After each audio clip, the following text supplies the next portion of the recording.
السلام عليكم ورحمة الله وبركاته.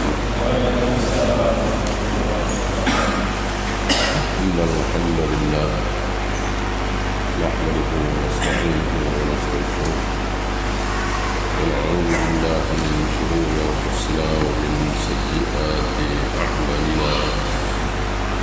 من يهده الله فلا مضل له ومن يضلل فلا هادي له. أشهد أن لا إله إلا الله وحده لا شريك له وأشهد أن محمدا عبده ورسوله. Kita meneruskan bab takdir pasal ke-12 belum selesai. Panjang rupanya beliau memberikan contoh-contoh tentang takdir. Contoh tentang Adam sudah selesai, bahwa Allah menciptakan Adam tujuannya untuk tinggal di surga apa di dunia, di surga apa di bumi. Tujuan Allah menciptakan Adam adalah agar Adam tinggal di bumi, bukan di surga. Gimana firman Allah? Sebelum Adam diciptakan, Allah bilang apa sama malaikat? Inni ja'ilun fil ardi khalifah, akan aku jadikan khalifah di bumi, bukan di surga, bukan di surga. Ya, di situ barangkali kenapa Musa kalah ketika mendebat Adam. Kan Nabi Musa mendebat Nabi Adam.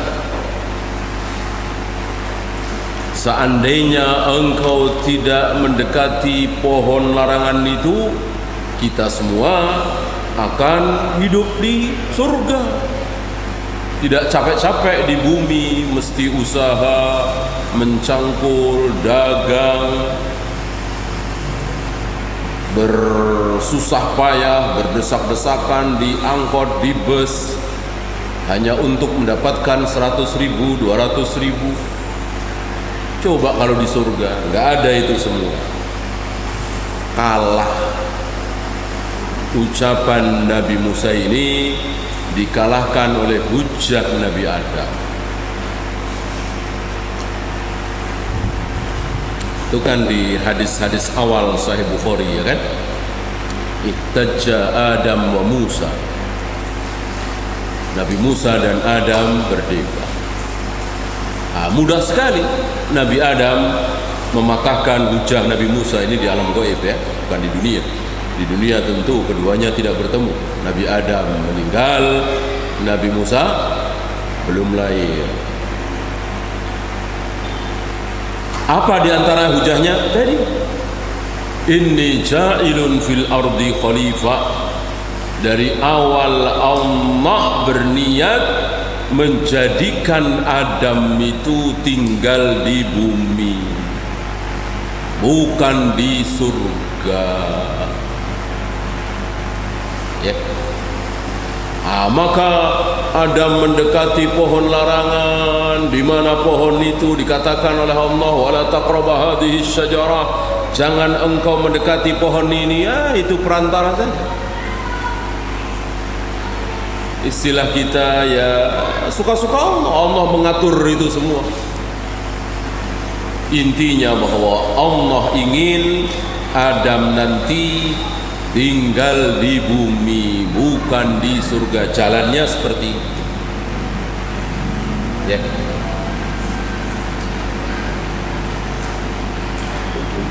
Ini bicara tentang apa? Bicara tentang kekuasaan Allah, berbicara tentang takdir Allah. Tapi kalau berbicara Adam berbuat dosa apa tidak? Ya tentu dosa. Adam bermaksiat apa tidak? Tentu bermaksiat. Gitu ya.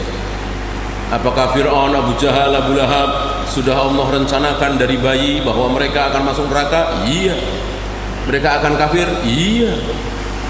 Tapi apakah Fir'aun, Abu Jahal, Abu Lahab salah? Salah. Siapa yang membuat mereka salah? Allah. Dan Allah tidak zalim. Dan Allah tidak zalim. Apapun yang dilakukan oleh Allah, Allah tidak zalim.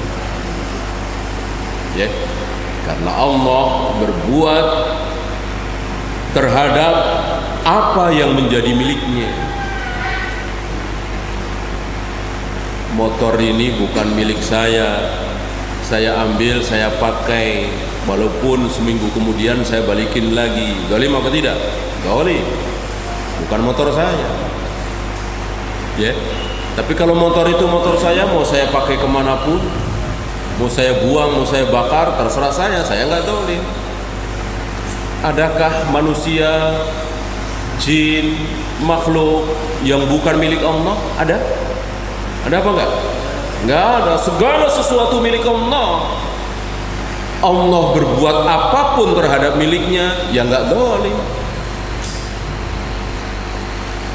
Allah takdirkan Fir'aun akan masuk neraka ketika Fir'aun ini masih bayi. Zalimkah Allah? Tidak. Orang Fir'aun milik Allah 100%. Allah takdirkan iblis, Allah takdirkan Abu Jahal, Abu Lahab akan masuk neraka ketika mereka semua belum diciptakan oleh Allah atau ketika masih bayi. Ini tidak zalim. Kenapa? Karena Abu Jahal, Abu Lahab, Fir'aun milik Allah. Allah berbuat apapun kepada miliknya, tidak zalim.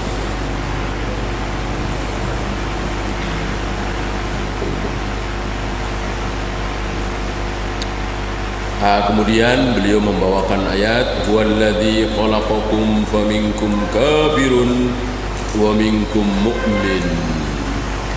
Dialah yang telah menciptakan kalian, maka sebagian kalian ada yang kafir, sebagian kalian ada yang beriman. Kapan mau tahu? Kapan mau tahu? Dari mereka belum lahir, Allah sudah tahu. Wallahu bima ta'maluna basir. Allah melihat apapun yang kalian lakukan.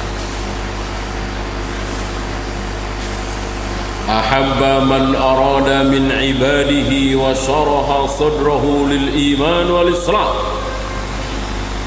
Allah menghendaki seseorang di antara hamba-hambanya dilapangkan dadanya sehingga dia masuk Islam, sehingga dia beriman. Kenapa musuh bebuyutan Nabi Abu Sufyan akhirnya masuk Islam? Allah lapangkan dadanya. Begitu juga Khalid bin Walid, Amr bin As, bahkan termasuk Umar bin Khattab, kan semuanya membenci Nabi SAW, berusaha ingin membunuh Nabi alaihi salatu wassalam. Begitu bencinya terhadap Islam. Tapi kenapa akhirnya mereka masuk Islam? Karena Allah lapangkan dadanya sehingga masuk Islam. Kebalikan Abu Talib. Abu Talib begitu cintanya kepada Nabi, begitu sayangnya kepada Nabi, bahkan berkorban harta untuk membela Nabi SAW. Tapi akhirnya Abu Talib mati dalam keadaan kafir, belum mengucapkan syahadat sama sekali. Kenapa? Karena Allah sempitkan dadanya, Allah sesatkan dia, Abu Talib. Wa maqta akharin, Allah membenci hamba-hamba yang lain. Faqatama ala qulubihim wa ala sam'ihim wa ala absarihim. Allah kunci hatinya, Allah tutup penglihatannya, pendengarannya. Kebenaran di depan mata enggak kelihatan. Abu Talib, Abu Jahal, Abu Lahab, Fir'aun, Namrud, Qarun. Kan kebenaran di depan mata. Nabi Musa di depan mata. Mukjizat-mukjizat Nabi Musa, Nabi Nuh, Nabi Muhammad alaihi wassalatu wassalam di depan mata. Tapi karena Allah tutup hatinya, Allah tutup pendengarannya, penglihatannya, tidak sanggup mereka melihat kebenaran itu.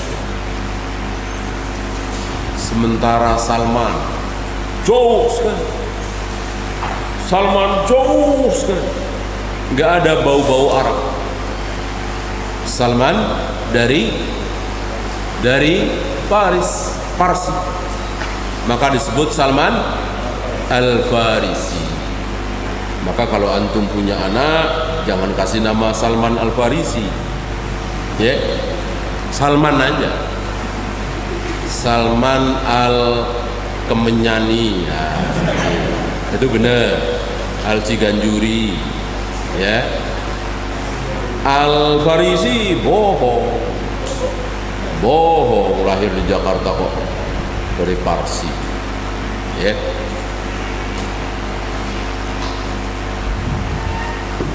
Nggak ada bau-bau Arab sama sekali, Parsi. Tapi mendengar nama Nabi langsung tertarik. Salman pernah menceritakan, sepertinya belum ada agama yang belum aku masuki. Yahudi, Nasrani, Majusi, semuanya sudah dimasuki Salman ini. Ya. Nah, salah satu pendeta menyarankan Salman untuk datang ke Madinah. Ada seseorang yang mengaku sebagai nabi, maka didatangi dan langsung beriman. Kenapa? Hidayah dari Allah. Belum melihat mukjizat Nabi, belum melihat bagaimana hujah-hujah Nabi, dalil-dalil yang keluar dari lisan Nabi, belum. Tapi karena hidayah telah Allah berikan, masuk Islam. Mestinya begitu kita dalam berdakwah, ya. Nggak usah pakai bumbu ini, bumbu itu. Ini hidayah, andalkan hidayah, sampaikan yang hak dengan jelas gamblang. Qulil haqqa walau kana murran, sampaikan yang hak sekalipun pahit. Adapun dia mau tertarik, mau ngikut, mau tidak, urusan Allah. Itu sudah hidayah yang bicara. Nggak perlu pakai bumbu-bumbu, pakai artis, pakai pertunjukan, pakai musik, nggak perlu. Tentu mereka tujuannya baik agar orang awam tertarik. Tidak. Apa begitu dakwah Nabi? Agar mereka tertarik, maka Nabi mengawali dakwahnya dengan apa yang kita lihat hari ini, ya. Tidak. Kalau mau membuat mereka tertarik, tampilkan akhlak mulia kita. Itu boleh. Memang akhlak mulia, mau dakwah mau enggak, harus berakhlak. Bagi para da'i tentu lebih-lebih lagi, harus lebih sabar, dermawan, membantu dan seterusnya, ya. Apalagi hari ini zaman fitnah, zaman di mana kaum muslimin berada dalam kegelapan, ya. Kalau Nabi wafat, beliau bilang lailuha kana hariha, malamnya seperti siang, saking terangnya di zaman Nabi. Nabi wafat masih terang benderang. Abu Bakar wafat masih terang benderang. Umar wafat baru mulai redup, ya. Habis itu makin gelap sampai hari ini. Maka dikatakan hari ini siangnya seperti malam, ya. Siangnya seperti malam, seolah terang benderang, ini kelihatan, itu kelihatan, ya. Mobil kelihatan, motor kelihatan, ini kelihatan, tapi hak dan batil nggak kelihatan. remang-remang, bahkan gelap. Ya. Saking gelapnya ada orang ingin masuk surga pakai bunuh diri. Apa enggak gelap itu? Saking gelapnya ada orang mengaku Islam tapi mencaci maki Abu Bakar dan Umar, menjelek-jelekkan Aisyah, mengatakan Al-Quran sekarang ini sudah tidak asli lagi, sudah dirubah-rubah oleh Abu Bakar dan Umar. Itu saking gelapnya. Maka hati-hati, jangan asal-asalan. Ya, tanyakan yang lebih tahu, yang lebih alim. Tidak bisa cari kebenaran ngaji seperti makanan, minuman, pakaian. Nah, ini bagus nih. Nah, ini lagi ngetren nih. Kayaknya enak nih. Nah, kalau makanan, minuman, pakaian, iya. Akhirnya nggak enak nggak apa-apa, paling kapok nggak situ lagi. Karena enaknya makanan, enaknya minuman, bagusnya pakaian kan bisa dirasakan, bisa dilihat. Kalau pengajian hak dan batil bisa? Nggak bisa. Ada orang masuk aliran sesat, berasa dia kalau ini sesat? Nggak berasa. Ya, sebulan, 2 bulan, setahun, 2 tahun, ya, semakin yakin, semakin mantap, padahal sesat. Maka hati-hati, jangan sembarangan. Hari ini zaman fitnah, gelap. Ya. Satakunu alaikum fitan, akan muncul di tengah-tengah kalian fitnah-fitnah.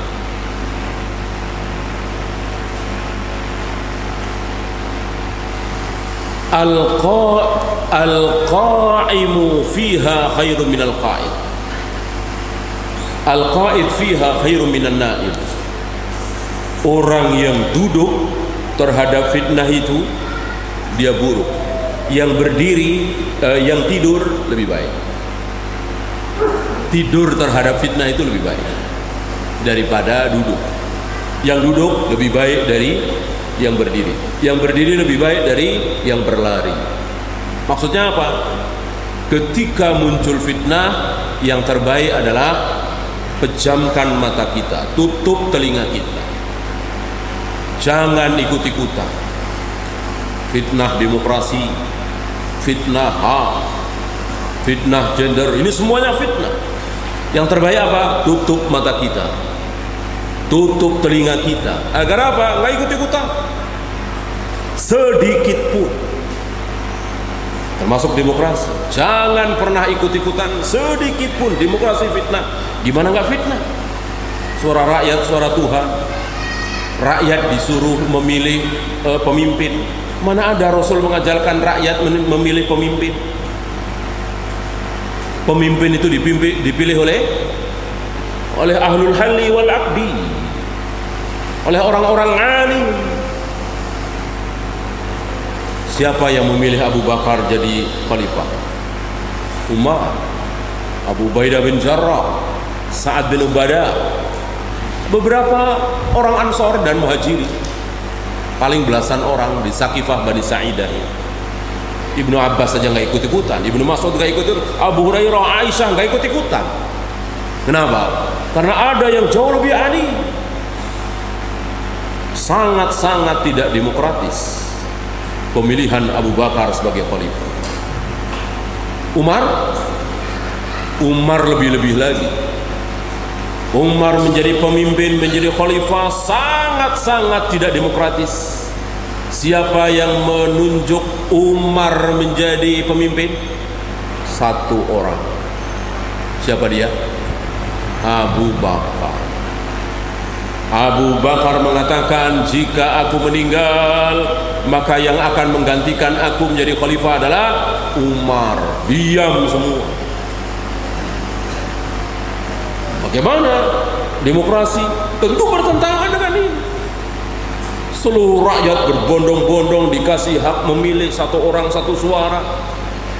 Mau yang pintar, profesor, doktor, mau yang baca aja nggak bisa, sama satu suara. Ini kan tidak menghargai ilmu. Mau ulama besar, kiai haji, dengan seorang pelacur, nyoblos sama. Ini nggak menghargai ketaatan, nggak menghargai kesolehan, nggak menghargai orang alim. Itulah demokrasi. Berarti fitnah yang terbagus, yang paling baik terhadap fitnah bagaimana? Tutup mata, tutup telinga. Tidur lebih baik daripada duduk, duduk lebih baik daripada berdiri, berdiri lebih baik dari berlari. Ya, maka jangan menyambut fitnah itu dalam bentuk apapun, ya, dengan alasan apapun. Allah sudah atur siapa yang akan memimpin negeri ini, siapa yang akan tampil menguasai Jakarta ini, Surabaya ini. Serahkan kepada Allah. Bukan kita rakyat disuruh berpikir itu. Sesuatu yang bukan menjadi hak kita, ketika itu diberikan kepada kita, yang bagus kita terima apa kita tolak? Tolak.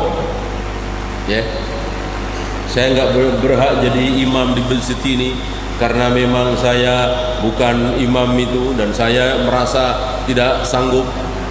Ya, saya dipersilahkan, lebih baik saya tolak daripada saya terima. Ya,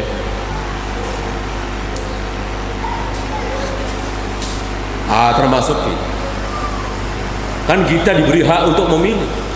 Padahal memilih itu bukan hak rakyat, tapi hak orang-orang alim. Maka tentu lebih baik ditolak daripada diterima.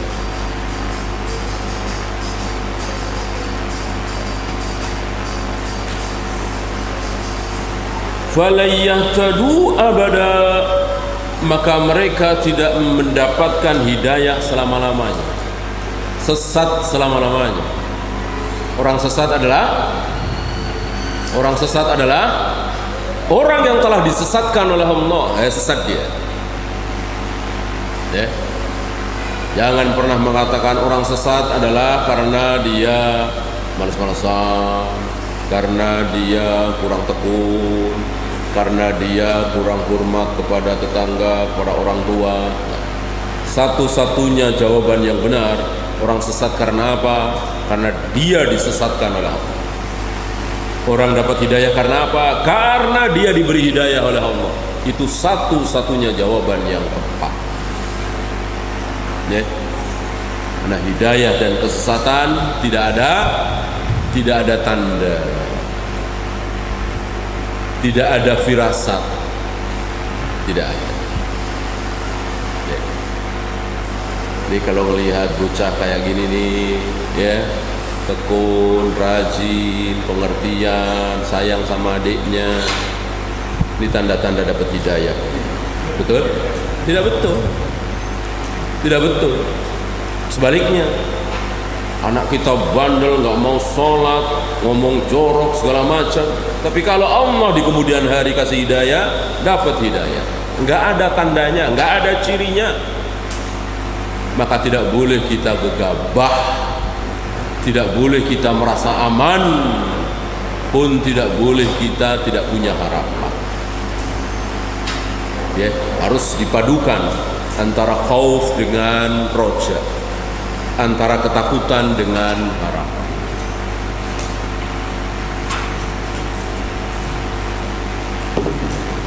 Yudillu man yasha wa yahdi man yasha. Kalimat ini sering diucapkan oleh kaum muslimin. Barangkali tidak ada kaum muslimin yang tidak membaca kalimat ini. Yudillu man yasha wa yahdi man yasha. Allah memberi petunjuk kepada siapapun yang Allah kehendaki. Allah menyesatkan siapapun yang Allah kehendaki. Orang Mu'tazilah diikuti oleh orang Asy'ariyah. Man di sini kembali ke yasha, di situ fa'ilnya man, bukan Allah. Ya. Yudillu man yasha, yasha di sini fa'ilnya man, bukan Allah. Maka artinya Allah menyesatkan orang yang memang mau sesat. Allah memberikan hidayah kepada orang yang memang mau dapat hidayah. Itu orang Mu'tazilah. Ya. Karena mereka tidak mau memulangkan kesesatan itu, penyesatan itu, yang menyesatkan itu Allah.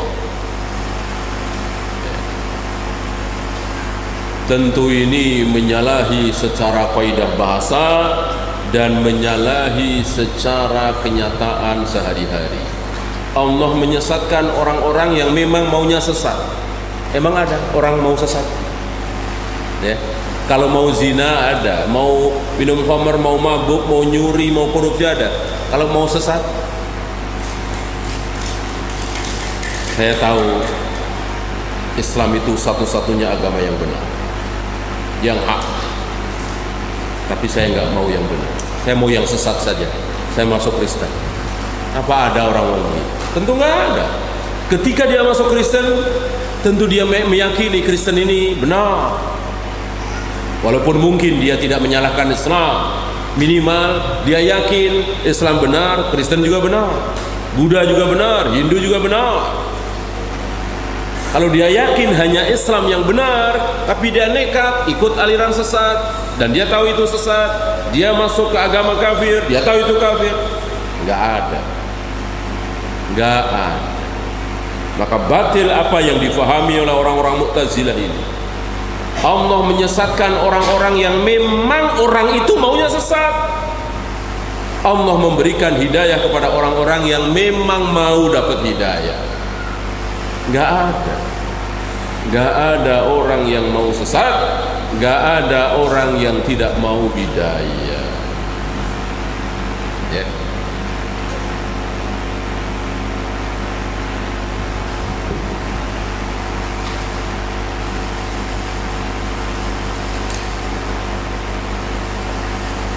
La yus'alu amma yaf'al wa hum yus'alun. Allah tidak akan ditanya tentang apa? Allah tidak akan ditanya. Tidak akan ada yang bertanya kepada Allah tentang apa? Tentang apapun yang Allah lakukan. Ada?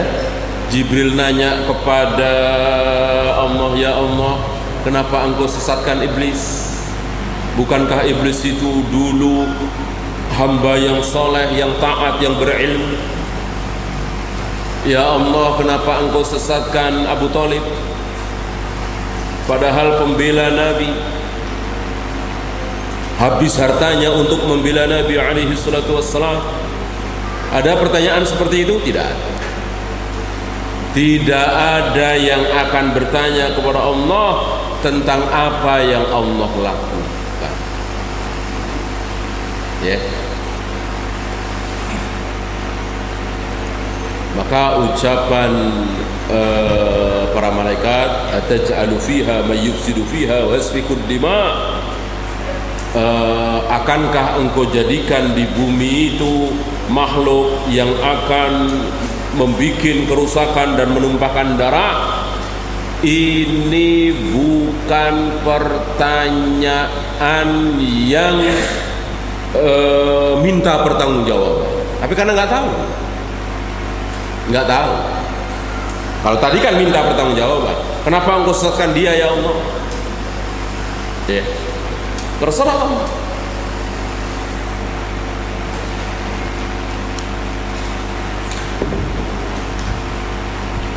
Wahum yus'alun, mereka yang akan ditanya. Kita semua yang akan ditanya. Kenapa nggak sholat? Kenapa nggak puasa? Kenapa nggak zakat? Kenapa nggak jihad? Kita yang akan ditanya. Kenapa jual beli dengan dua harga? Bukankah itu riba? Kenapa tidak keluar dari perusahaan judi asuransi itu riba?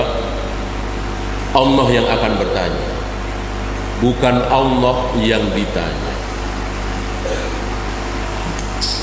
Surat Al-Anbiya ya. Al-khalqu kulluhum lahu, seluruh makhluk ini milik Allah.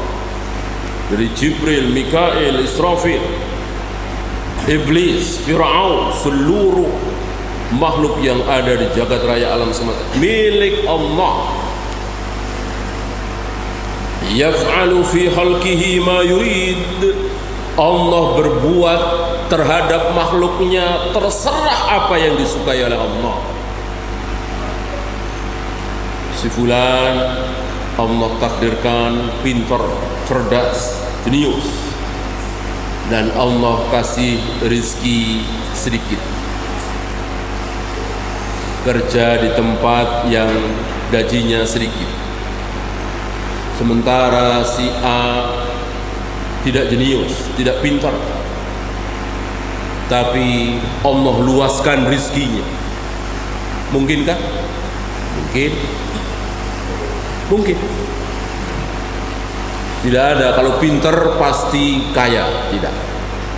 Berapa banyak orang yang bodoh, tapi Allah berikan rezeki yang banyak. Kenapa? Terserah Allah. Si fulan kaya, sukses, pejabat, bisnisnya luar biasa, tapi nggak dikasih anak. Padahal pingin sekali punya anak, Allah nggak kasih. Sementara si fulan dan fulanah rumah tangga setahun punya anak, setahun punya anak, setahun punya anak. Padahal dia nggak mau amat, ya. Rumah masih ngontrak, kasih anak, dikasih anak. Terserah Allah, Allah mau ngatur seperti apa. Dan wajib bagi kita terima. Ya, ada pemberian Allah yang tidak boleh kita tolak, yaitu anak. Ya. Kalau uang, gaji besar kita tolak, boleh. Ada kerja di situ gaji 20 juta. Kita milih kerja sebelah sini, padahal gaji cuma 7 juta. Dosakah kita? Nggak berdosa. Nggak dosa. Ya. Ya, saya pingin nyaman, saya pingin yang dekat-dekat saja. Nggak dosa. Ya. Tapi anak dosa. Ya Allah, saya mau 3 saja. Ya Allah, saya mau 2 saja. Ya Allah, saya mau 1 saja. Lalu dia berusaha diputus, dibikin istrinya nggak bisa hamil lagi. Haram. Ini beda dengan azal. Beda dengan azal. Kalau azal sewaktu-waktu pingin punya anak lagi, ya nggak masalah. Beda antara yang tadi, istilahnya vasektomi, dengan azal, beda jauh. Azal dihalalkan. Kunna na'zil wal Qur'anu yanzil. Kami berazal di saat Al-Quran sedang turun. Kalau azal itu haram, tentu sudah turun ayat mengharamkan azal. Nggak ada satupun ayat yang mengharamkan azal. Berarti azal boleh. Tapi ingat kata Nabi tentang azal, azal yang engkau lakukan tidak mungkin apa? Membatalkan roh yang telah Allah persiapkan. Nggak mungkin. Kita punya anak berapa, Allah sudah punya rencana apa belum? Sudah apa belum? Sudah. Bukan sekedar rencana, sudah dicatat di Lauh Mahfuz. Bahkan namanya, roh sudah dipersiapkan. Kita punya anak 7 roh itu sudah dipersiapkan. Bahkan namanya ada apa saja Allah sudah tulis. Padahal yang ngasih nama kita, ya kan, sepertinya yang ngasih nama kita ibu kita, nenek kita, kakek kita, atau ustadz kita. Tapi tetap nama itu adalah sesuai dengan nama yang ada di Lauh Mahfuz. Inilah Allah. Rencana Allah tidak mungkin gagal. Ya.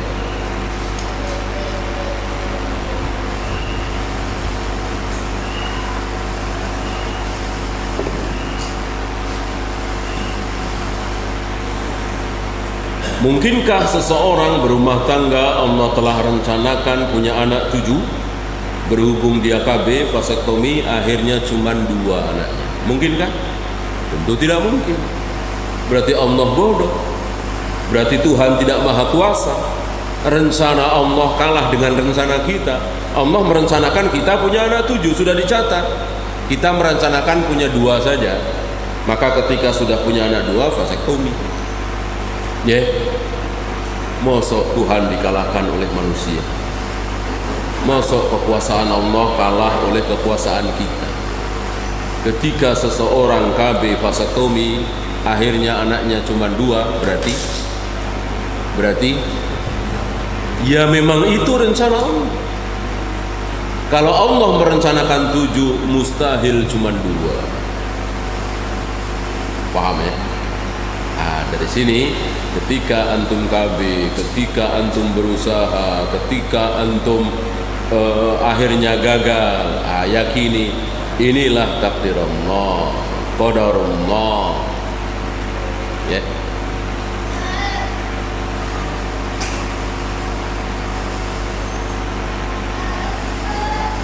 Ghairu zalimin lahum, Allah tidak zalim terhadap mereka.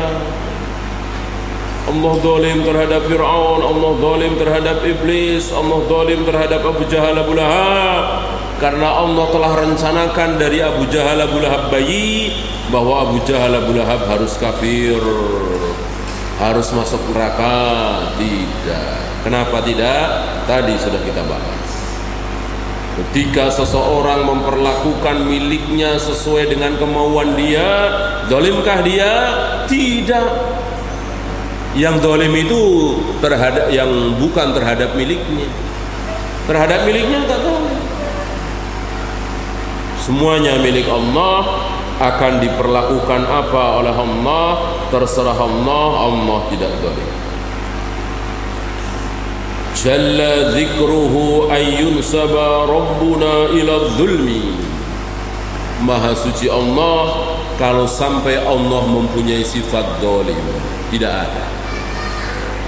Allah haramkan kezaliman terhadap dirinya. Kalau Allah membohongi manusia, siapa yang sholat, siapa yang zakat akan aku masukkan surga. Ternyata ada orang sholat, ada orang zakat sesuai dengan apa yang telah ditetapkan oleh Allah. Ternyata Allah masukkan neraka. Ini bohongan bagian dari zalim. Tidak, Allah tidak berbohong. Allah tidak pernah ingkar janji. Siapa yang bertauhid, siapa yang menyembah Allah, salat, puasa, zakat, haji sebagaimana sunnah Nabi alaihi salatu wassalam, insya Allah pasti akan dimasukkan ke dalam surga. Apabila Allah menerimanya sesuai dengan syarat dan hukum.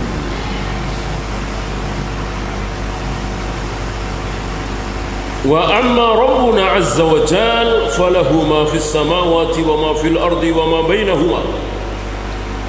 Allah memiliki segala sesuatu yang ada di langit, yang ada di bumi, dan yang ada di keduanya. Wa ma tahtas thara, di kolong langit, di dalam batu, di dalam lautan, semuanya milik Allah. Walahud dunya wal akhirah, seluruh dunia dan akhirat milik Allah. Dan tidak ada sekutunya. Allah memiliki dunia ini bersama Jibril? Tidak.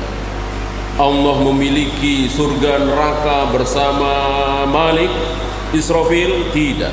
Sendiri. Maka zalim sezalim-zalimnya.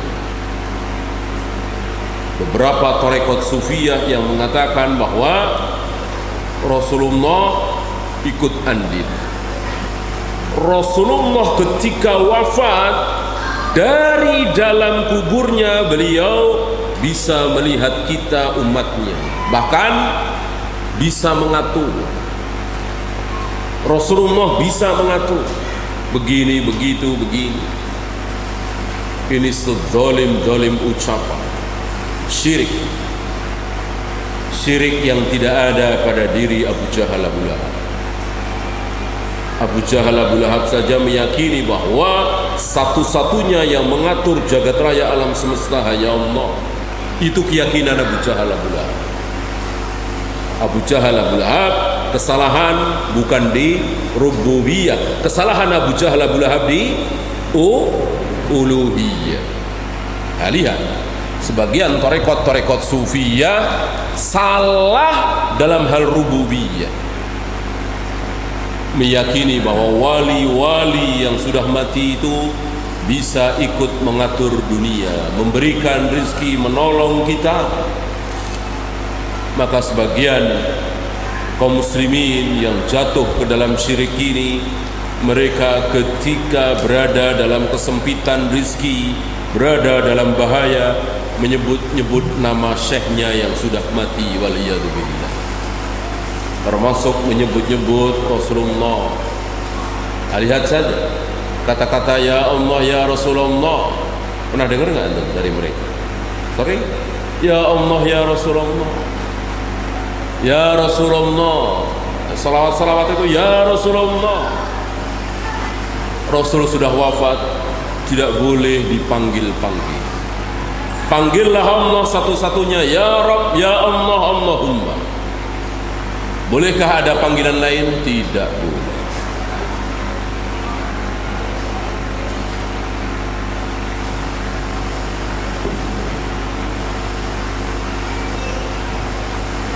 Wa taqaddasat asma'uhu, suci nama-nama Allah, dari mulai Ar-Rahman, Ar-Rahim, Al-Malik, Al-Qudus, As-Salam, semuanya suci.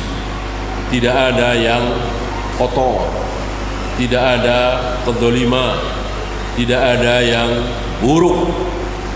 Walaupun kalau itu ada pada diri kita, kita jadi buruk. Masih ingat pembahasan di awal dulu? Ada sifat Allah.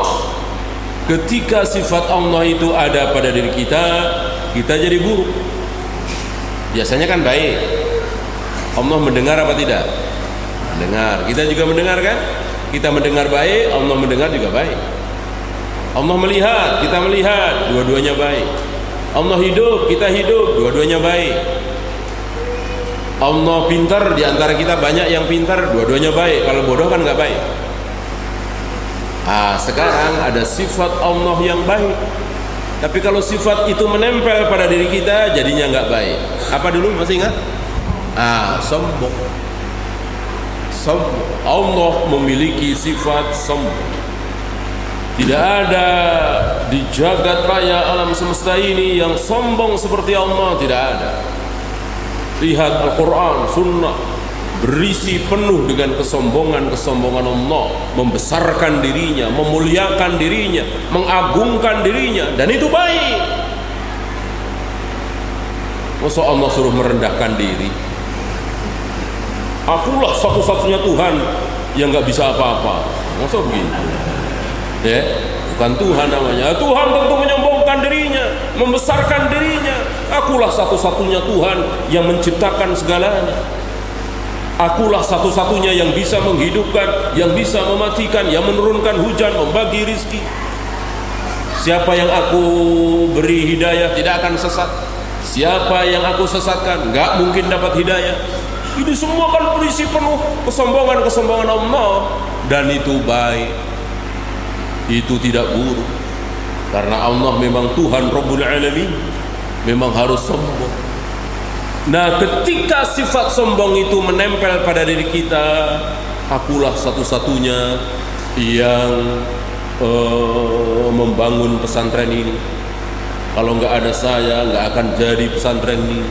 Kalau nggak ada saya, orang-orang nggak pada bisa ngaji. Kalau nggak ada saya, kalau Allah nggak suka, dan itu buruk. Bahkan keburukan itu diketahui oleh orang awam sekali. Orang awam, orang bodoh, orang yang dia dengar orang kayak gitu nggak simpati. Padahal orang awam, bro. Ya emang dia diem aja. Oh gitu Pak ya.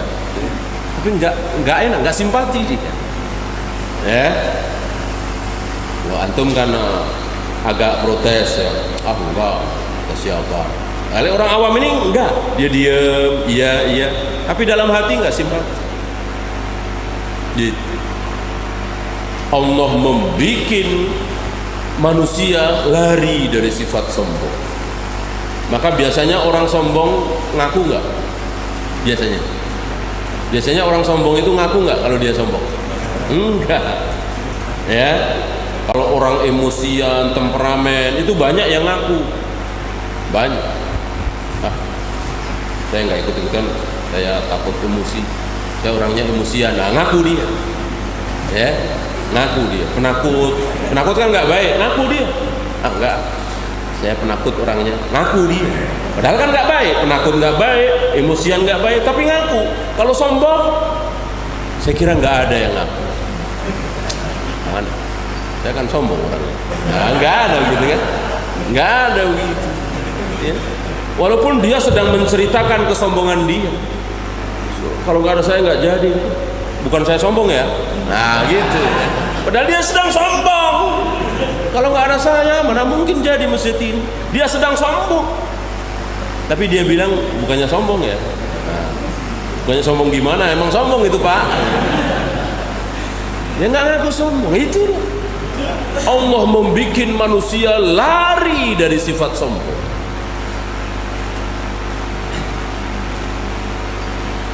Tercela di mata manusia. Kalau Allah tidak.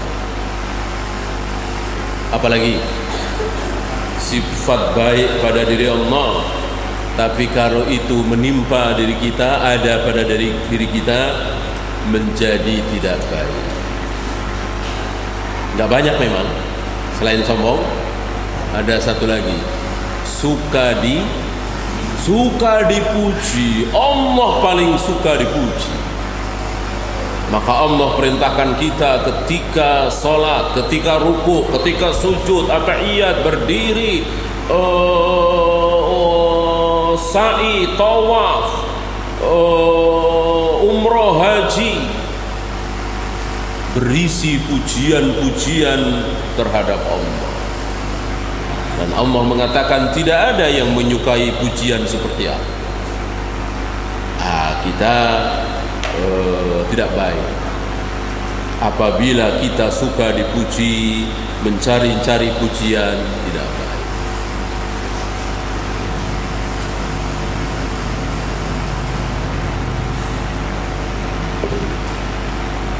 Ada yang buruk pada diri Allah, buruk pada diri kita, lawan kata yang tadi, ya. Allah bodoh, buruk, maka Allah tidak bodoh. Kita bodoh juga buruk. Allah buta, buruk, kita buta juga buruk, ya, maka Allah tidak buta. Nah, ada satu lagi kebalikannya, sifat itu buruk pada diri Allah, tapi kalau ada pada diri kita menjadi baik. Apa? Masih ingat? Punya anak. Kalau Allah punya anak, baik apa buruk? Tentu buruk. Masa Tuhan punya anak? Maka Allah mengatakan lam yalid wa lam yulad. Allah tidak beranak dan tidak diperanak. Enggak baik. Tuhan punya anak itu enggak baik, maka Allah enggak punya anak. Adapun kita punya anak justru malah baik. Ketika kita tidak punya anak, kurang baik, kurang sempurna. Disayangkan, kaya raya, pintar, jenius, tapi nggak punya anak, disayang, kurang sempurna kebahagiaan. Ya.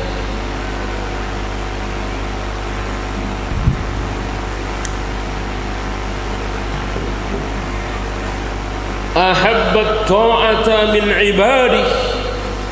Allah menyukai hamba-hambanya berbuat taat. Maka Allah nggak suka dengan perjudian, pelacuran, pemerkosaan, perampokan. Allah nggak suka. Tapi Allah mentakdirkan, tapi Allah nggak menyukai. Adanya perzinahan, perjudian, perampokan, apakah itu di luar takdir Allah? Tidak. Tetap itu di dalam takdir Allah. Allah yang mentakdirkan bahwa tahun ini, bulan ini, tanggal ini si fulan memperkosa si fulana, si fulan membunuh si fulan. Semuanya telah Allah takdirkan, tapi bukan berarti Allah mencintai. Allah mencintai ketaatan. Allah mencintai kejujuran, amanah, tidak sombong, sholat, puasa, zakat, haji. Allah tidak mencintai perampokan, perzinahan, perjudian. Tapi Allah takdirkan. Ya, inilah Allah Rabbul Alamin. Mana ada penguasa di jagat raya ini yang seperti itu? Ya, ada raja besar, penguasa besar, nggak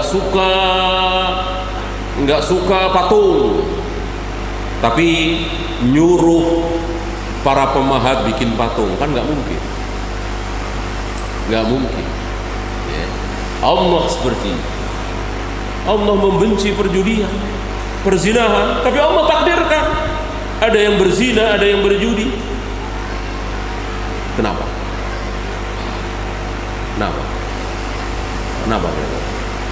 Jawabannya? Ya terserah Allah. Ya terserah. Masa kita mau ikut campur, ya kan? Ya kok ditakdirkan juga sih, padahal nggak juga. Ya terserah. Itu untuk menunjukkan bahwa Allah betul-betul maha kuasa. Terserah. Betul-betul bahwa sifat Allah itu tidak bisa dikiaskan. Ya, kalau Allah nggak suka, pasti Allah nggak mentakdirkan. Ternyata tidak seperti itu. Terserah Allah. Wa amara biha, dan menyuruh. Menyuruh. Allah tidak diam saja, Allah menyuruh. Allah menyukai keimanan, Allah menyukai kejujuran, Allah menyukai anak berbakti kepada orang tua, dan semuanya disuruh oleh Allah, nggak didiamkan ya. Mana ada kebaikan yang tidak disuruh oleh Allah? Di ayat, di hadis penuh dengan perintah-perintah untuk jujur, untuk amanah, untuk berbakti kepada orang tua, untuk sayang kepada anak istri, untuk taat kepada suami, penuh untuk taat kepada penguasa. Penuh itu perintah-perintah. Adakah kebaikan di dunia ini yang tidak diperintahkan dalam Al-Quran dan Sunnah? Tidak ada. Tidak ada. Ya, disuruh. Wajarat mimman ata'ahu, dan Allah telah tahu siapa-siapa yang akan taat kepadanya. Si A ini akan taat apa tidak, si B ini akan taat apa tidak, si C ini akan taat apa tidak. Allah tahu. Bitaufiqihi, dengan pertolongan Allah. Kenapa kita bisa sholat 5 waktu? Kenapa kira-kira? Sementara saudara-saudara kita banyak yang nggak sanggup sholat 5 waktu, apalagi berjamaah di masjid. Kenapa sebagian kita sanggup? Karena ditolong oleh Allah. Kenapa kita bisa beriman? Ditolong oleh Allah. Kenapa kita bisa mengenal mana yang sunnah, mana yang bid'ah? Ditolong oleh Allah. Maka apa yang bisa kita banggakan? Kita taat kepada Allah atas pertolongan Allah, atas hidayah Allah, atas Allah menuntun kita. Apa yang kita banggakan?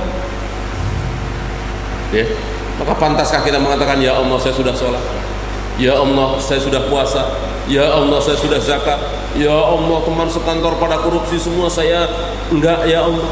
Mana balasannya? Kira-kira jawabannya gimana?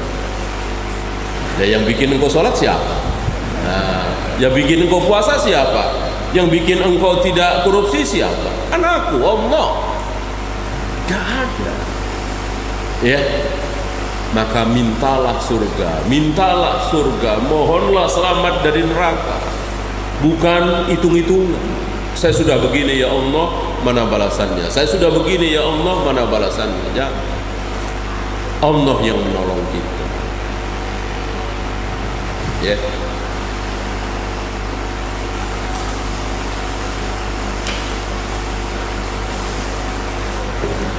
wa naha 'anil ma'asi, dan Allah melarang kemaksiatan-kemaksiatan, wa arada kaunaha min ghairi mahabbatin minhu laha, tapi Allah tetap takdirkan maksiat itu ada di muka bumi ini. Ada zina, ada judi, ada khamar, ada syirik, ada bid'ah, semua di bawah takdir Allah, rencana Allah. Min ghairi mahabbatin minhu laha, tanpa ada rasa cinta. Allah nggak suka, Allah nggak cinta. Allah tidak mencintai perzinahan, perjudian, syirik, bid'ah, tapi Allah mentakdirkannya. Wala lil amri biha, dan tidak menyuruh. Allah tidak menyuruh, malah melarang. Mana ada kemaksiatan yang belum pernah dilarang oleh Allah? Ya, dari mulai zina, khamar, judi, membunuh, berbohong, berjudi, mana ada yang tidak dilarang oleh Allah? Semuanya sudah dilarang oleh Allah. Ya, antum boleh cari keburukan yang belum pernah dilarang oleh Al-Quran dan Sunnah, kebaikan yang belum diperintahkan oleh Allah dalam Al-Quran dan Sunnah, tidak ada. Barangkali itu yang diucapkan oleh Salman, mengatakan Rasul wafat, tidak ada satupun jalan menuju surga kecuali sudah dijelaskan oleh Nabi. Tidak ada satupun jalan menuju neraka kecuali sudah dijelaskan oleh Nabi. Barangkali itu maksud beliau. Ya, tidak ada kebaikan yang belum pernah diperintahkan dalam Al-Quran dan Sunnah. Tidak ada keburukan yang belum pernah dilarang oleh Al-Quran dan Sunnah. Ta'ala Allahu Azza wa Jal an ya'mura bil fahsya. Maha suci Allah, maha tinggi Allah, tidak mungkin Allah memerintahkan yang keji, yang mungkar. Ya.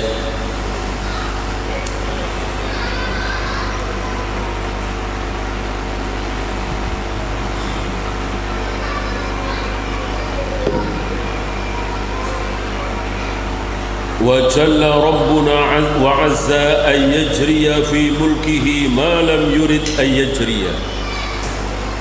Tidak mungkin terjadi di kekuasaan Allah sesuatu yang tidak dikehendaki oleh Allah. Tidak mungkin. Tidak mungkin. Allah tidak menghendaki Adam mendekati pohon itu. Ternyata Adam mendekati, nggak mungkin, bukan Tuhan namanya, bukan maha kuasa kalau begitu, bukan maha berkehendak. Ya, Allah tidak menghendaki adanya kekufuran di muka bumi ini. Ternyata terjadi juga, nggak mungkin. Allah tidak menghendaki lebih banyak masuk neraka daripada yang masuk surga. Kenyataan yang masuk neraka lebih banyak, yang masuk surga sedikit. Enggak mungkin. Maka semuanya adalah kehendak Allah. Sedikit yang masuk surga, banyak yang masuk neraka. Ini bagian dari kehendak Allah. Di antara 1000 manusia, berapa yang masuk neraka? 999. Hanya satu yang masuk surga. Berarti sedikit sekali yang masuk surga. Yang masuk neraka banyak sekali.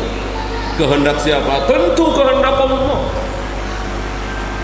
Nah, kita agak bingung. Lah katanya Allah tidak menghendaki keburukan. Kan itu buruk, masuk neraka kan buruk. Disinilah para ulama tampil untuk menolong kita memahami. Maka para ulama berdasarkan ayat-ayat yang ada, kehendak Allah dibagi dua. Apa dan apa? Kauniyah dan syar'iyyah. Kauniyah dan syar'iyyah. Apa kauniyah? Kehendak Allah yang pasti terjadi, sudah terjadi, sedang terjadi, pasti akan terjadi. Itu semua kauniyah. Bisa baik, bisa buruk, bisa pahala, bisa dosa. Itu secara kauniyah. Ya. Innama amruhu idza arada syai'an ayyaqula lahu kun fayakun. Apabila Allah menghendaki sesuatu, maka cukup mengatakan kun. Jadilah, pasti jadi. Apa ini? Kun kauniyah. Apa saja. Apa saja. Abu Bakar akhirnya beriman, Abu Jahal akhirnya kafir. Kauniyah. Bisa baik, bisa buruk, pokoknya pasti terjadi. Ya, pasti terjadi.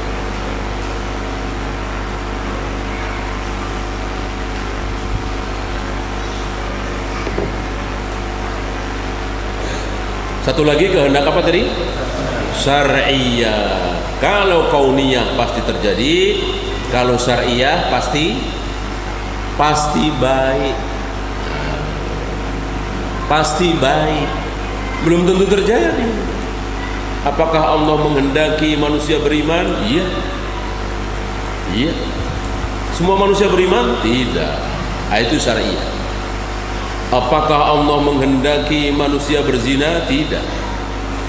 Secara syariah tidak. Ya.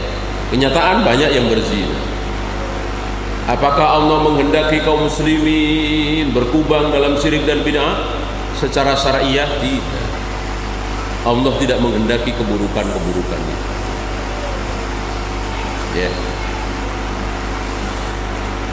Saya kira tidak ada manusia, penguasa, raja yang seperti ini, mempunyai kehendak syariah dan mempunyai kehendak kauniyah. Hanya Allah yang punya. Umumnya kita kalau nggak suka, ya nggak kita kasih kesempatan. Ya. Kita nggak suka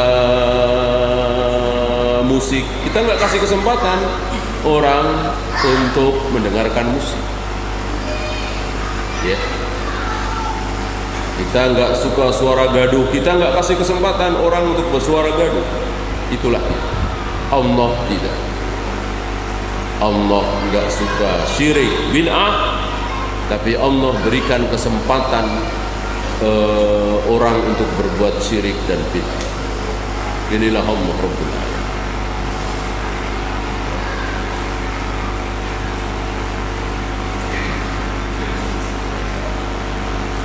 أو شيء لم يحط به علمه قبل قوله. Tidak ada sesuatu yang belum diketahui oleh Allah sebelum hal itu terjadi. Tidak ada. Masih ingat ini kata-kata siapa? Gulatul Qadariyah. Gulatul Qadariyah mengatakan Allah mengetahui sesuatu setelah terjadi. Setelah Fir'aun akhirnya mati tenggelam dalam keadaan kafir, Allah baru tahu ternyata Fir'aun memang berakhir dengan kekafiran. Jadi ketika Fir'aun didakwai oleh Musa agar mau beriman, Allah belum tahu katanya. Ini Gulatul Qadariyah. Sepakat para ulama, Gulatul Qadariyah telah kafir. Karena apa? Menghilangkan sifat ilmu pada diri Allah. Yang orang bodoh saja, orang gak ngaji saja, bahkan orang Yahudi, orang Nasrani saja tahu Allah Maha Alim, Allah Maha Pandai. Tidak ada sesuatu yang tidak diketahui oleh Tuhan. Gulatul Qadariyah meyakini Tuhan mengetahui setelah terjadi.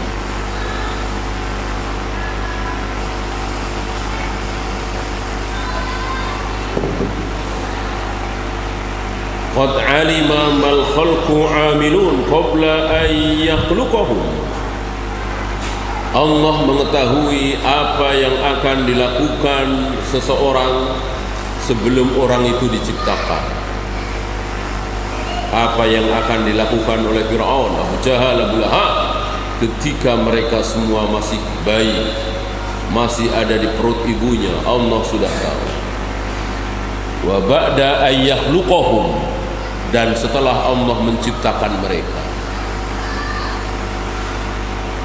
qabla ayya'malu qada'an wa qadran, sebelum mereka berbuat Allah sudah tahu. Dan inilah takdir, inilah qada. Qad jaral qalamu bi amrihi azza wa jal fil lawh mahfuz bima yaqul. Yang pertama kali diciptakan oleh Allah apa? Yang pertama kali diciptakan oleh Allah apa? Al-qalam, pena, pulpen. Qad jara al-qalam,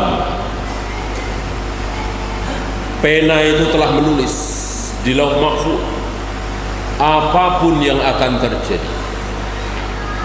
Adakah yang tertinggal dari catatan ini? Tidak ada sedikit pun. Min birrin au fujurin, yang baik atau yang buruk, berupa ketaatan atau kemaksiatan, berupa keimanan atau kekufuran, sunnah apa bid'ah, syirik apa tauhid, sudah tercatat semua. Yuthni ala man amila bi ta'atihi min abidihi, Allah memuji yang beramal taat, dipuji oleh Allah, dibalas oleh Allah, diberi pahala oleh Allah, padahal Allah sendiri yang menentukan.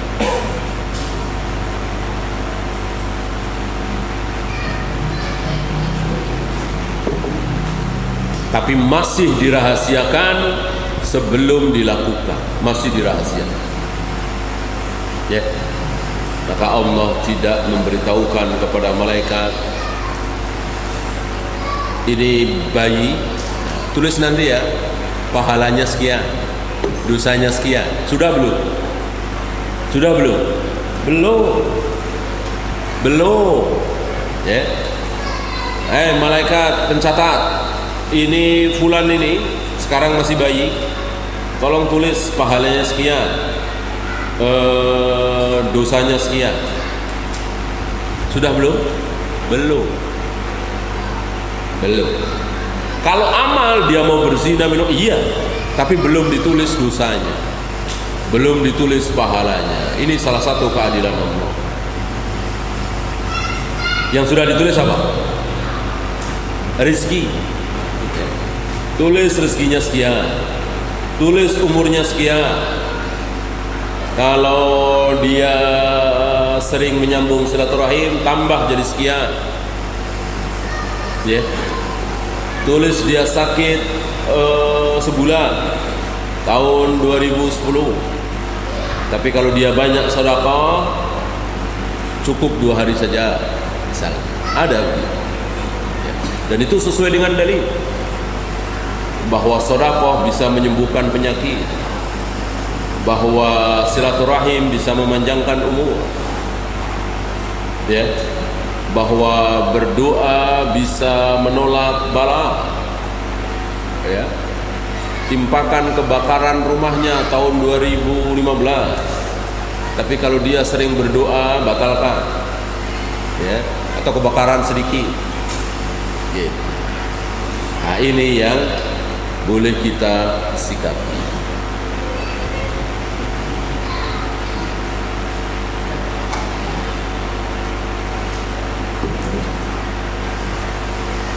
Wa yudhiful amala ilal ibad, Allah menisbatkan amalan itu kepada hambanya. Lihat betapa murahnya Allah, ya. Si fulan telah sholat, si fulan telah puasa, si fulan telah zakat, si fulan telah berjihad. Allah tidak bilang si fulan telah aku bikin sholat, si fulan telah aku bikin puasa. Allah menisbatkan amal ibadah itu kepada hambanya, padahal tentu yang menentukan adalah Allah. Ini murahnya Allah.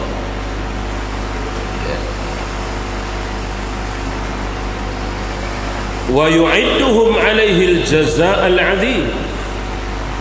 Allah memberikan pahala besar, padahal Allah sendiri yang menentukannya. Walaula taufiquhu lahum ma 'amilu ma istaujabu bih. Seandainya bukan karena pertolongan Allah, mustahil mereka bisa melakukan amalan-amalan itu. Disinilah Allah mengatakan, dzalika fadlullahi yu'tihi man yasha. Itulah karunia Allah yang Allah berikan kepada siapapun yang Allah kehendaki. Wallahu dzul fadlil 'adzim. Dan Allah memiliki karunia yang besar. Wa kadza zamma qauman 'amilu bi ma'siyatihi. Begitu pula Allah mencela orang yang melakukan maksiat. Wa tawa'adahum 'alal 'amali biha. Dan Allah mengancam. Zina ancamannya begini, minum khamar ancamannya begini, meninggalkan salat ancamannya begini. Wa adafal 'amala ilaihim bima 'amilu. Dan Allah menisbatkan amalan itu kepada hambanya. Allah mengatakan si fulan telah berzina, si fulan telah berjudi. Allah tidak mengatakan si fulan telah aku bikin berzina, si fulan telah aku bikin berjudi. Wa dzalika bimaqdurin jara 'alaihim. Ini semua berdasarkan takdir. Yudillu man yasha wa yahdi man yasha. Allah menyesatkan siapapun yang Allah kehendaki, dan Allah memberikan hidayah kepada siapapun yang Allah kehendaki. Terakhir ucapan Muhammad bin Husain. Muhammad bin Husain rahimahullah mengatakan, hadza madhhabuna fil qadar. Inilah madhab kami dalam masalah takdir. Tidak seperti orang Qadariyah, tidak seperti orang Mu'tazilah, tidak seperti orang Asy'ariyah. Betul-betul gamblang, jelas, mudah memahami takdir menurut madhab Ahlus Sunnah. Alladzi sa'ala anhu sa'il. Yang ditanyakan oleh seorang penanya. Ya.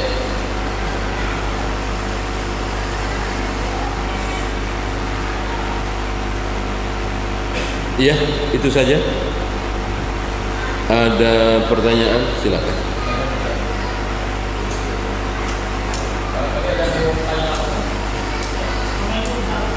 Assalamualaikum.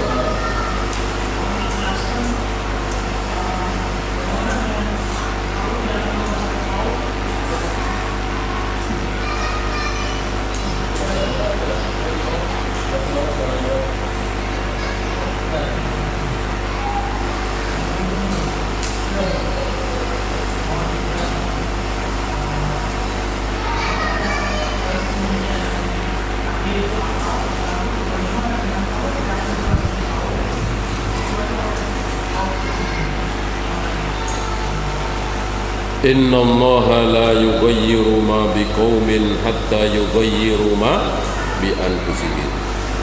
Allah tidak akan merubah nasib satu kaum. Kaum di sini yang dimaksud adalah rakyat, kecuali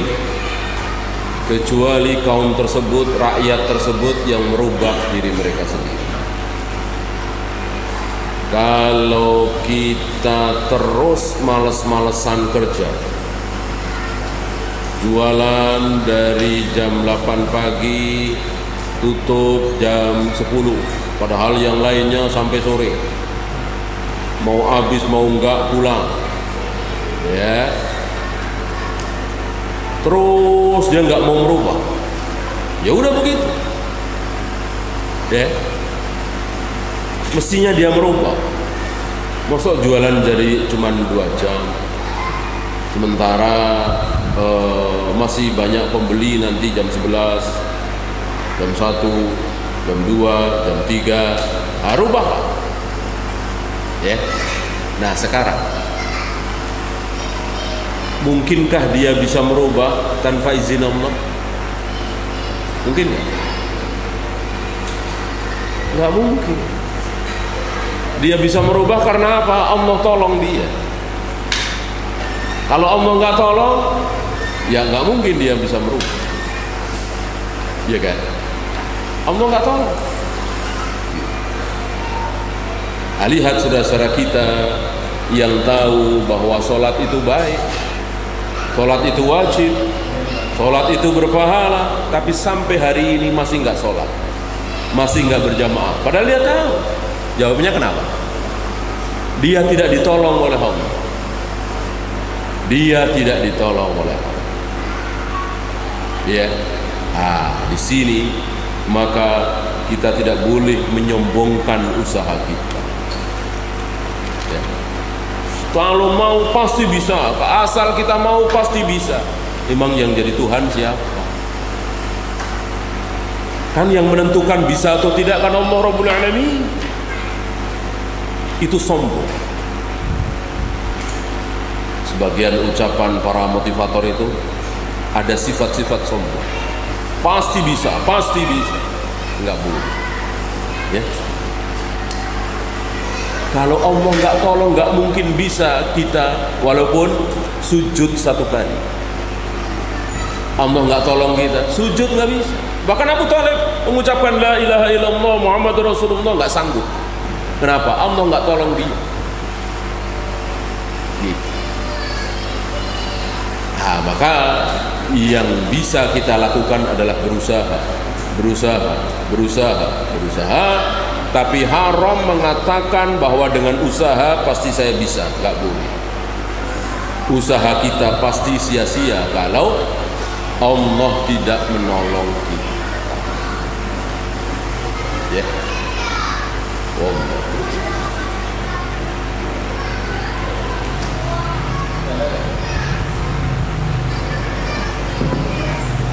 Pertanyaan dari tulisan. Assalamualaikum Pak Ustaz.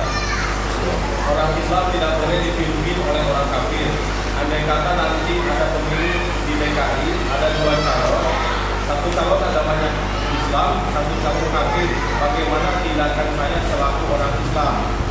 Saya tidak mau dipimpin orang-orang kafir. Apakah saya tutup mata dan telinga saja? Mohon saran dan jawabannya. Saya kira yang kita bahas tadi jawaban sudah menjadi jawaban. Kalau kita ikut-ikutan kan berarti fitnah. Kalau kita ikut-ikutan, ada jaminan bahwa pemimpin kita tidak kafir? Ya kan? Seperti yang kemarin, mungkin sekitar setahun yang lalu ya, mati-matian, gagal juga. Ya. Sedangkan sudah jelas menceburkan diri ke dalam fitnah. Hasil bisa tidak. Judi kan? Sifat judi ada di sini. Ya, maka sudah kita serahkan kepada Allah. Kita tidak akan ditanya oleh Allah siapa pemimpin kita. Ya, mana dalil yang mengatakan siapa pemimpinmu? Enggak ada. Ya. Kita sudah dicekoki oleh faham demokrasi bahwa yang memilih pemimpin adalah rakyat. Ini kita sudah dicekoki dari TK, SD, SMP sampai kuliah bahwa yang memimpin, yang memilih seorang pemimpin adalah rakyat, dan itu dipraktekkan. Kita ikut-ikutan. Jadilah apa yang terjadi. Ya. Coba kalau rakyat itu tidak kenal itu semua, seperti di Saudi, rakyat nggak tahu siapa yang mau jadi raja, siapa yang mau jadi wali kota Mekah, Madinah, nggak tahu menang. Itu jauh lebih baik daripada tahu menang. Karena rakyat memang tidak berhak. Ya. Okay. Kita berdoa kepada Allah, itu jauh lebih baik daripada. Jangan putus asa. Jangan putus asa. Dan kalimat putus asa kan? Kalau kita diam aja, nggak ikut milih, nanti itu ucapan orang-orang nggak ngaji hizbiyin harokiyin. Ya. Ketika kita ikut-ikutan, tentu yang kita coblos muslim. Apa ada jaminan pemimpin kita pasti tidak kafir? Ya. Maka lebih baik seperti yang kita bahas tadi. Tutup mata, tutup telinga, jangan ikut-ikutan, serahkan kepada Allah. Mohon pertolongan kepada Allah. Oke.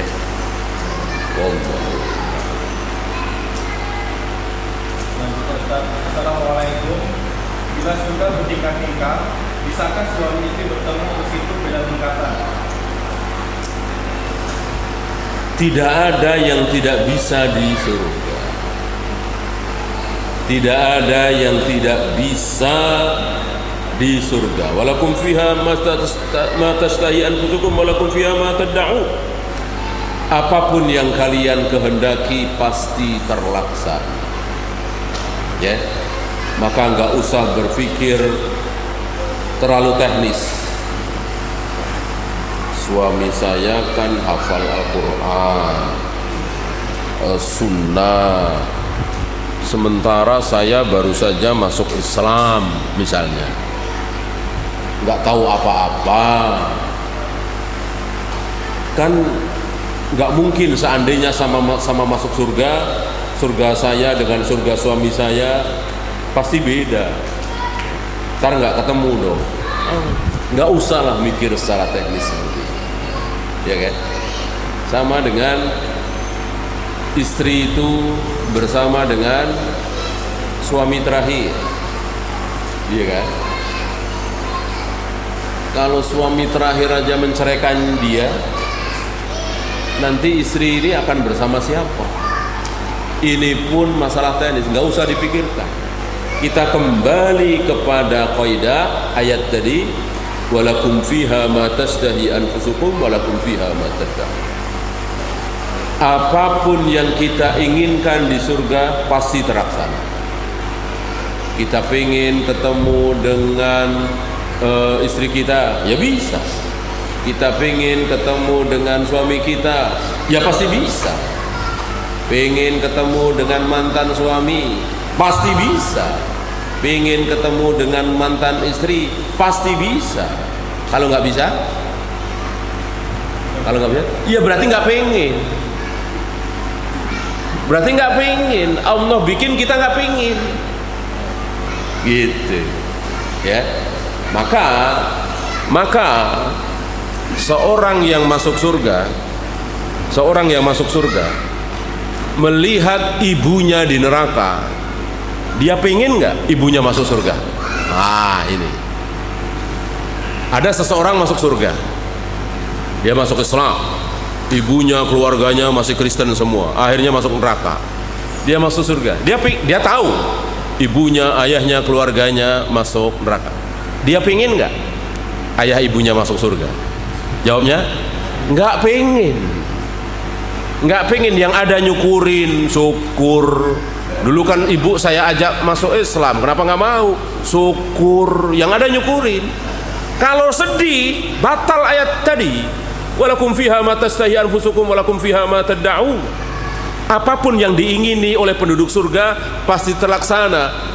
Sebagai anak yang normal tentu nggak mau ayahnya ibunya masuk neraka. Dia pingin, ya Allah, kenapa ibu saya nggak masuk surga ya Allah? Ya ayahmu kafir, ibumu kafir, ya sudah nggak bisa. Begitu ya Allah. Iya. Udah makan aja makan. Nggak doyan makan. Ya gimana doyan makan?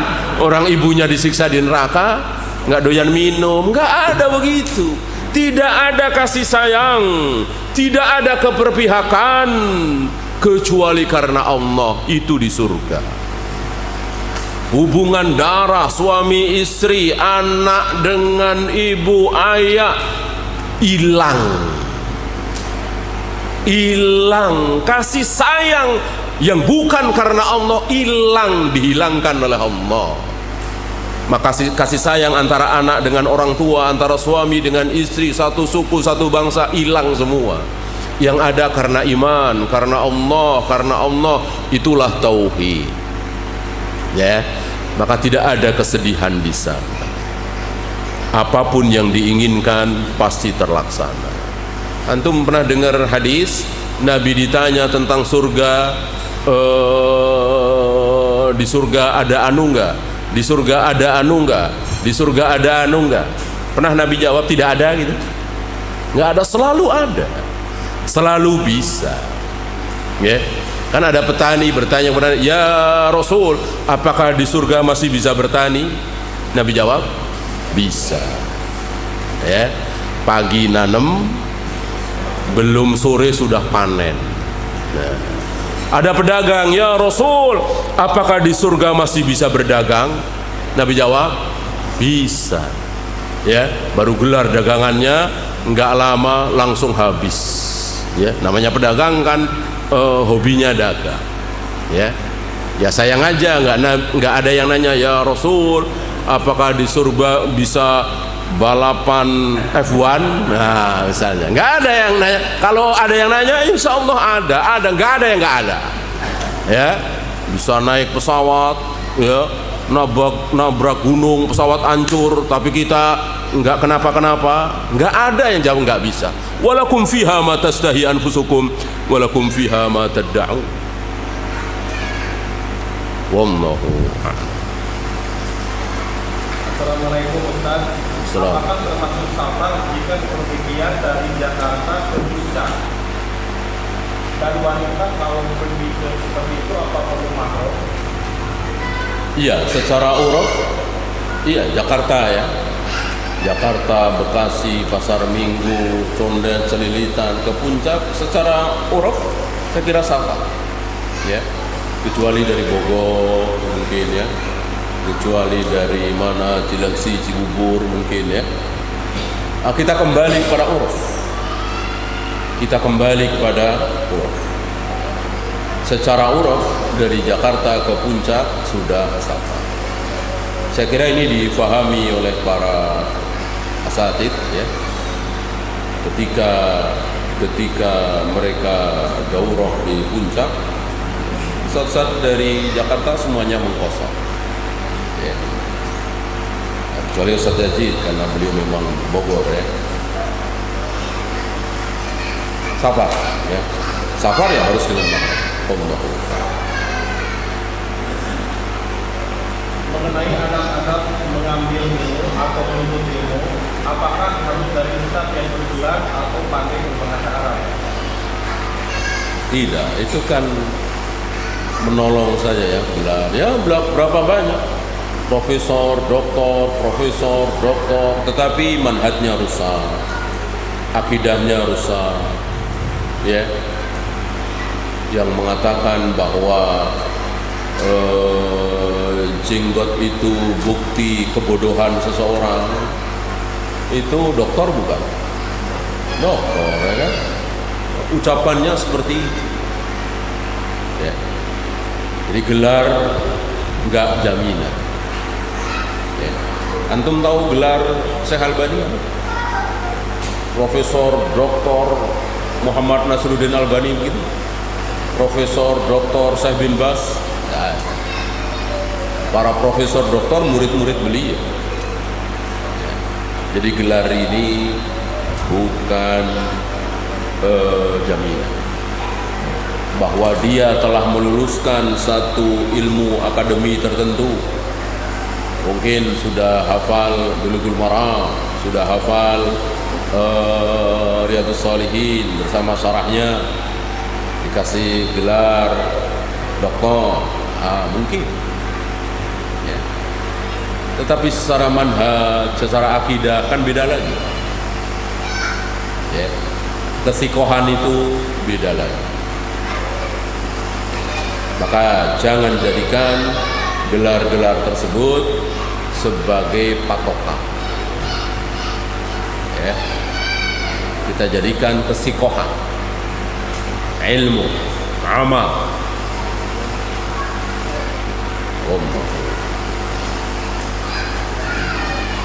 Pengertian sombong adalah merupakan kebenaran dan meremehkan manusia.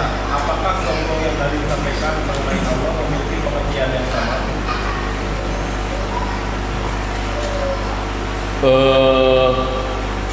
Tentu Allah tidak menolak kebenaran, karena kebenaran sendiri kan datang dari Allah. Berarti berbeda. Bahwa Allah itu merendahkan manusia, ya. Berapa ayat yang menunjukkan betapa manusia itu lemah, betapa manusia itu nggak ada apa-apanya, betapa manusia itu tidak sanggup berbuat apa-apa. Ya, akulah yang sanggup, akulah yang memberikan rizki.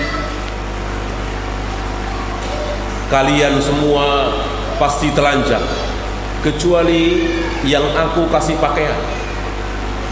Kalian semua pasti lapar, kecuali yang aku kasih makan. Kalian semua pasti haus, kecuali yang aku kasih minum.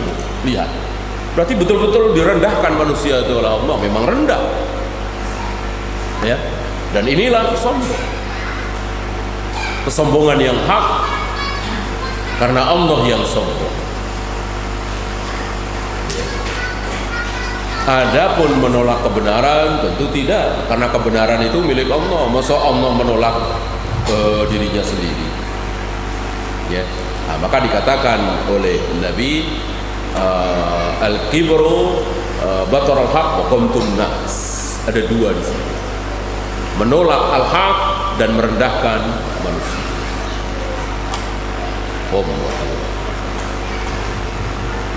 Assalamualaikum Ustaz, apakah perceraian dan poligami juga sudah Allah kehendaki? Tidak ada yang tidak dikehendaki oleh Allah secara kauniyah. Secara syariah tidak. Secara syariah, iya, nikah Allah menghendaki secara syariah, karena lebih baik menikah dengan tidak menikah, ya kan? Adapun perceraian kan tidak syar'i, atau bisa syar'i dengan kasus-kasus tertentu. Karena perceraian ini tergantung alasannya. Alasannya hak, syar'i. Alasannya batil, tidak syar'i. Ya. Tetapi seorang suami tidak boleh ditanya, terutama oleh hakim, kenapa dia menceraikan istri. Ya, saya menceraikan istri saya. Ada yang berat, kenapa Anda ceraikan? Saya nggak jawab, nggak masalah. Berhak bagi suami itu menceraikan istri. Berbeda dengan istri ingin pisah dari suami. Ada pertanyaan dan dia harus jawab. Kenapa Anda ingin cerai dari suami? Oh, karena dia selalu memukuli saya, menendang saya, menyiksa saya. Boleh. Oh, karena suami saya tidak pernah memberikan nafkah kepada saya. Saya kelaparan, saya kehausan, nggak dikasih nafkah oleh suami saya. Ini boleh. Oh, suami saya murtad atau ikut aliran sesat. Ini boleh. Satu lagi, karena dari awal saya tidak suka dengan suami saya, tidak cinta, dipaksa nikah oleh ayah saya. 4 ini. Di luar yang 4 ini tidak boleh, kecuali dikabulkan oleh suami.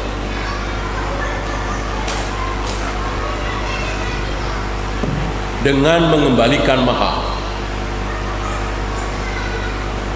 Seorang wanita sudah tidak ada rasa cinta kepada suami karena suaminya mungkin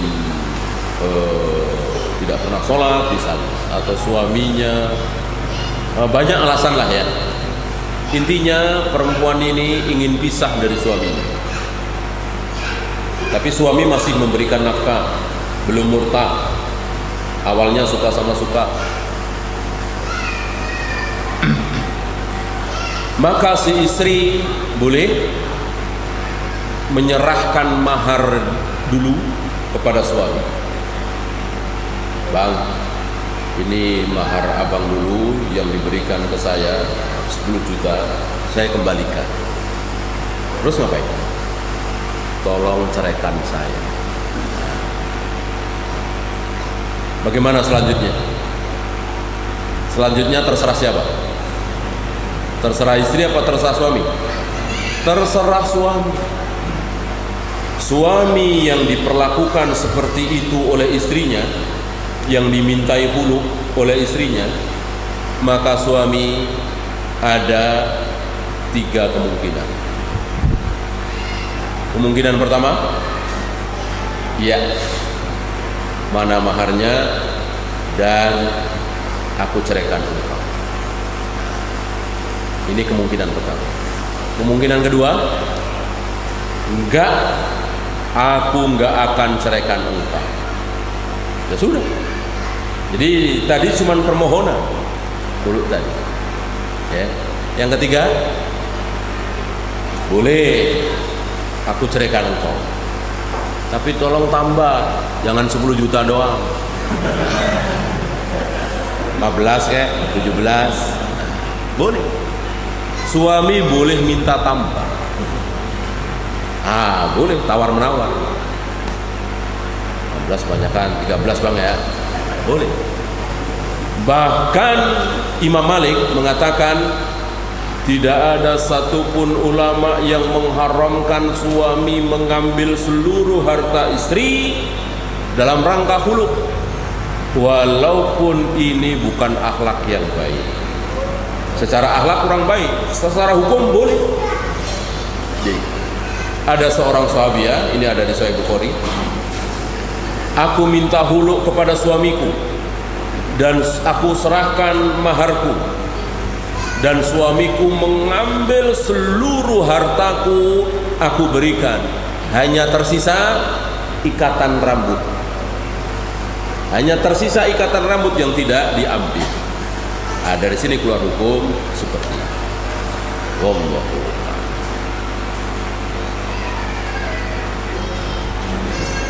Ustaz, apabila seseorang yang waktu kecilnya selalu berbuat dosa, setelah besarnya dia bertobat, dosa-dosa masa kecilnya akan diampuni atau tidak, atau akan dihisab atau tidak? Selanjutnya, kalau waktu kecilnya ada orang-orang yang taat, tetapi setelah menikah dia murtad dan menjadi non-muslim, apakah dia bisa masuk surga?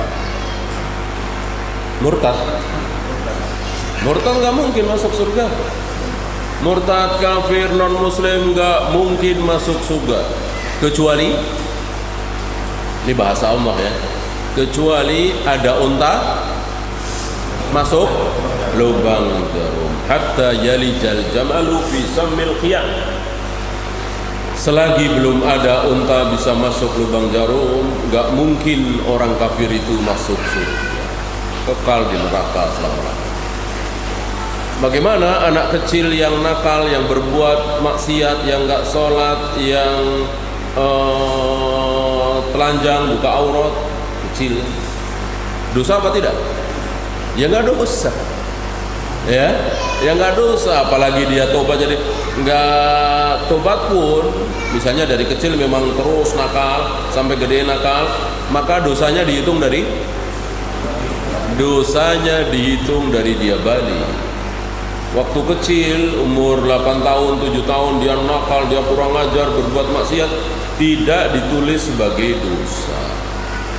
Tidak sholat, tidak puasa, ya, apalah kenakalan dosa yang dilakukan oleh anak, tidak ditulis sebagai dosa. Itu tidak bertaubat, apalagi bertaubat, insya Allah diampuni. Ya. Masih ada? Assalamualaikum Ustaz. Bila istri ikut program KB secara vasektomi untuk tujuan menunda kehamilan, hukum dalam syariatnya bagaimana Ustaz? Kalau dengan vasektomi itu tidak mungkin hamil lagi, stop, haram, sebagaimana pembahasan tadi. Tapi kalau masih ada kemungkinan hamil lagi, seperti azal tadi, boleh. Ya. Kan ada beberapa KB yang nggak mungkin bisa hamil lagi. Tentu ini haram. Bagaimana dengan membuka aurat? Tidak boleh. Tidak boleh. Loh, bukankah itu darurat? Enggak, ini enggak darurat. Kalau melahirkan, disuntik karena sakit kanker, sakit itu, jelas ini darurat. Boleh auratnya terlihat oleh dokter laki-laki, ini darurat. Kalau KB, mana ada KB darurat? Emang kalau nggak KB kenapa? Nah, kalau kita sakit, nggak diobati, ya besar kemungkinan tambah sakit atau mati. Maka ini darurat. Maka terlihat auratnya, dipegang-pegang oleh dokter laki-laki, boleh darurat. Tapi KB nggak ada istilah darurat. Masuk KB darurat? Memang kalau nggak KB mati, sakit kan enggak? Ya, maka seandainya KB yang diperbolehkan itu tetap tidak boleh dengan membuka aurat. Ya, dipegang oleh dokter laki-laki nggak boleh. Ya cara-cara seperti sahabat tadi yang boleh, azab atau apalah terserah, Allah tidak mengatur. Yang penting jangan membuka aurat, yang penting jangan melakukan dosa. Kenapa? Karena bukan darurat. Ya, jangan mudah-mudah mengatakan darurat. Kalau saya nggak lepas jilbab saya nggak naik-naik pangkat saya, darurat nih, nggak boleh. Nggak ada darurat seperti itu. Ya. Darurat itu sakit, mati, kebakaran, ini darurat. Berdarah-darah, darurat. Sekedar gaji, sekedar pangkat nggak naik-naik, nggak ada darurat seperti itu. Wallahu. Ya, waktu habis, kita akhiri. Subhanakallahumma wa bihamdika asyhadu an la ilaha illa anta astaghfiruka wa atubu ilaik. Assalamualaikum warahmatullahi wabarakatuh.